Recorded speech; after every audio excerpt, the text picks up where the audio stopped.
واني اما ستين كان دكتور قدام اللي بيجرو ها شو تنالو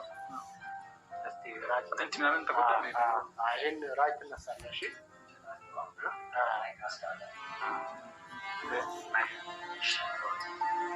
دكتور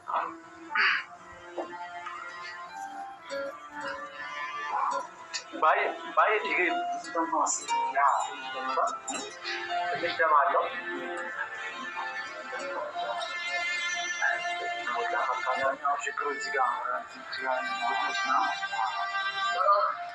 سمعت من فوق يقرأ شكرا يقرأ ولا شكرا سكانه مسفر ያው ምንድነው ግን ሁለቱንም ቼክ ያስፈልጋል ማለት ነው መራጭ መነሳት አለበት መራጭ ይነሳል በዛ ነው ጉዳቱ ልናረጋግጥ የምንችለው ያው ወደ ውስጥ ስለተከ ነገር ሊኖር ይችላል ፍቅር ላይ ነገር ሊኖር ይችላል ያንን ለማረጋገጥ የግድ ራሱ አስፈላጊ ነው ራጂን ማን እናሳል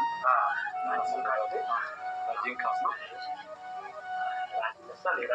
ማለት ደግሞ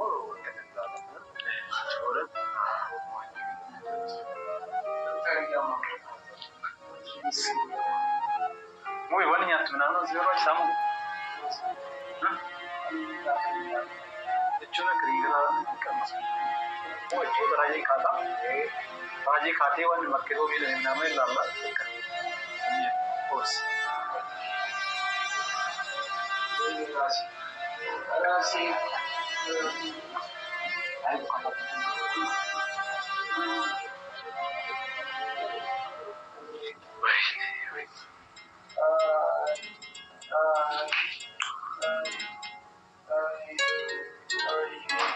Faresinya tiba, sari itu, sari itu jika nama tiba tiba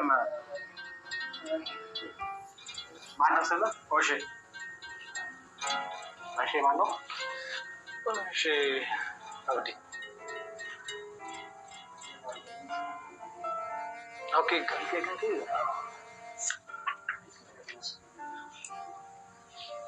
Okay, mana semua? Mubarak Ali.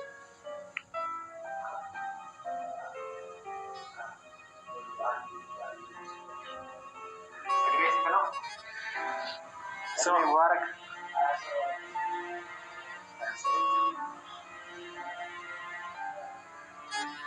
السلام عليكم ورحمة الله وبركاته. كم جفتوا تكون لكيسني يواني نقاف لقلة ربي. إكان بدون ربي هدونا ورسي مالف. أيون جتشو لا وانتشيني جدو إيرو تاجرتو وان هدو فوق سارة جتشو. كون إشيني كاني بربادو بيكم تبرباد جتشو بيكم تبرباد قافن جلمو إيرشي الأرجل ولا جيسي إيرشي الأرجل إيتو ولا كسقول إيكان جلوف بربادة جتشو يوم شافين ملكوفت وانا كاسيتين جتشو dura otoon taane waa'een jaalala keessanii otoon taane viidiyoon innati waraabde suni piraankii haa ta'u jechuudha.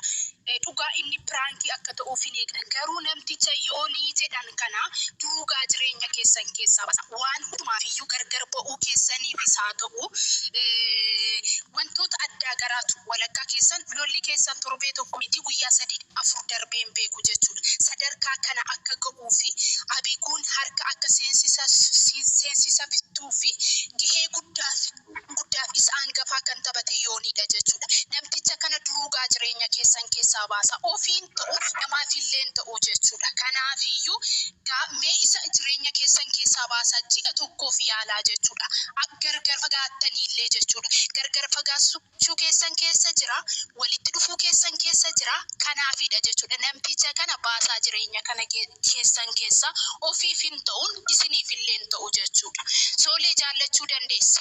Waa'ee koof waa'ee yoonii gidduu maaltu si gashee waa'ee soolee fi waa'ee dhugaa dubbachuuf otoo ta'e dhugumaatiin siif hiriyaadha otoo ta'eeti soolan maalidha keessaan giruuppii kireet godhee jechuudha. Immoo karaa sooshaal miidiyaa garaatiin soolanii fi yooniin odoo dhugumaatiin jaalala keessanii fi gahee taphachuu barbaada ta'e gruupii kireet godhee maalidha sooshaal miidiyaa irratti hin be'inaa dogongorri kee kanadha miti tiiktookii laayivii irra dhufee sooleen kana gooteetti sooraan immoo kana godheera jedhee achiif as deemee odeessu gruupii kireet gooteetoo odeessuu hin dandeessu jara kana duukaa maalati akka nama guddaa maal mataa kee minooksidiinii dabbasaa kee isa sirraa bade deebi'ee si biqilchinaanii daa'ima of seete mo'ati waan yaadduun beektu itti yaadi ati namtichan mataa mooluutiin bara isa kanan dagatin galata minooksiidii kanaafi akka umurii kee ta'e namni umurii isaa duukaa gaafa deemedha kabaja kan argatu jechuudha. Daka siin dhugaa waaqayyo waaqa jiraata otoon siin adda baabaayii baasanii qullaa kee garafaniiti lammaffaa soolanii fi sooraniin dhugaa waaqayyo waaqa jiraata otoo siin adda baabaayii baasanii kaniif qullaa garafan ta'eeti gahee kaffalamuu qabu hundumayyuu nan kaffala jechuudha gatii kaffalamuu qabu sababiin isaa kan akka keetii kun hin barbaachisu waan ta'eef kanadha ulfaadha isin tokkodha nuti wal keessatti isin beekna soolaan boru guyyaa haaraadha garuu soolaan yooni ati maal facaasaa akka jirtu of eegi of bada ulfaadha wal keessatti sin kabaja ijoolleen illee kabajattee daa'ima kabajattee miti akkuma ishee ati waan nufayyee dhugaa waaqayyo ragataa dhufte soodame namni guddaan akkamitti nama raggata waan isheen jettee ati dhugaa nu gidduu jiru irratti waanuma facaafatte hammatta